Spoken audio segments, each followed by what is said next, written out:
everyone. Here we are for chapter 6, reading and writing about different kinds of text. I really enjoy this chapter because it's not just about one type of thing that we read, it's about all the different types of ways that we read, and some of which might surprise you. So obviously, as we navigate this world we're in, where we are constantly being bombarded with information from our phones, from TVs, just walking around on the streets, it's really important to recognize these various texts and also recognize different strategies we can use to make sure we are receiving the information correctly. So our goal today is to understand, analyze, and write about various text types effectively. So the first type of text we're going to talk about is one that you are intimately familiar with, and that is textbooks. Textbooks, their sole purpose is to present information for learning.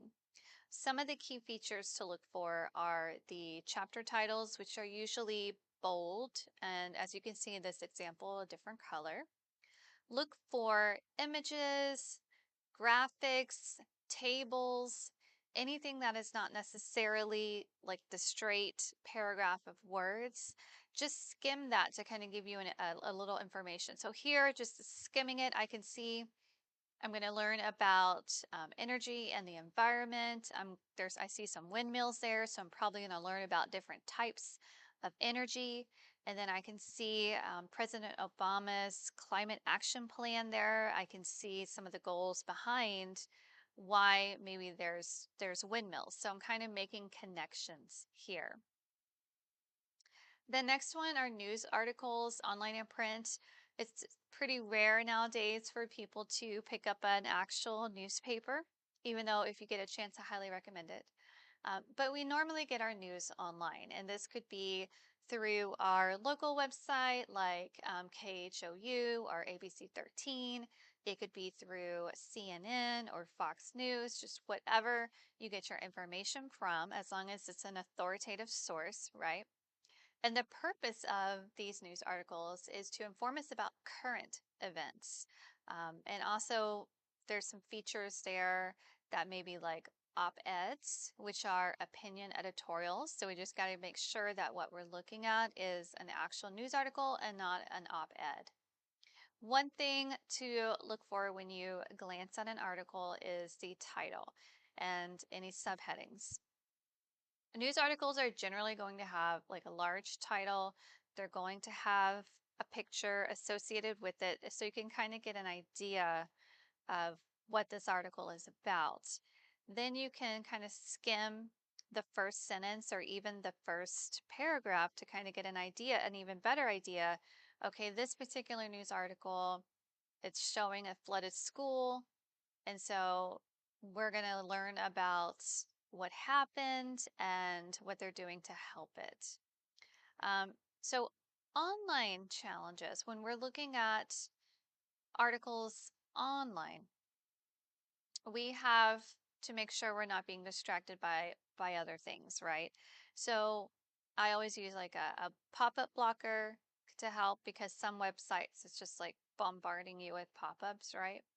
I make sure that I'm looking at something that is actual factual information and not maybe somebody's like editorial about an event, but actual facts. And then my whole point is to read carefully and methodically. So the article is designed for you to read from the top all the way to the bottom instead of just kind of picking and choosing. All right, so moving on.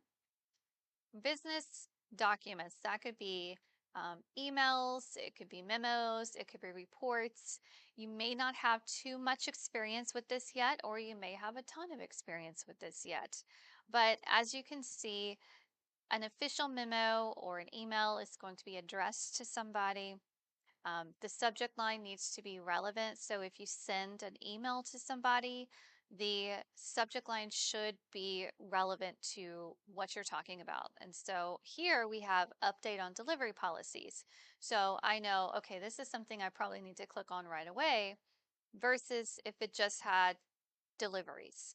That's too vague. I'm not necessarily going to think of something that I need to click on right away or what have you. Memos or uh, business articles, business documents sometimes do have bullet points because what they have found is that businesses are very busy. People are very busy. They're not necessarily going to sit there and read paragraphs. So they break up the information using bullet points. Okay. Web pages. So again, this is a type of reading. It is called non-linear reading. And that is because you can kind of bounce around and pick and choose where you want to read, right? So we have normally in the website, you'll have some kind of menu bar. It could be already laid out for you at the top, or you have to click and it comes out down below it. So I could choose anywhere I want to go on here. What's great is that these are topics. And so if I am interested only in the Medicare topic, then I can just click Medicare and get information about that. Versus if I'm a family or, a mother wondering about what this United Healthcare covers for my son, then I would click here. And then of course, there's other things related too. So obviously websites are going to have a lot of visuals and videos integrated into them. So again, scan for that information that is relevant to what you are trying to find. So let's say I was trying to find information about healthcare and the costs associated with healthcare because I'm writing a paper on that. Then I would go to individuals and families and just kind of go around there, or I could even do a search here for my topic. Blogs. So there are different kinds of blogs out there, and sometimes even uh, websites like United Healthcare or banks will have blogs integrated into their website. But what to understand is that blogs generally are written by one person and they are not always fact checked. So we want to kind of take the blog and say, okay, this is probably somebody's opinion and I want to keep that in mind as I'm reading through it. So it's always a good idea too, if you have a blog and it has a lot of information on it, to utilize that search function.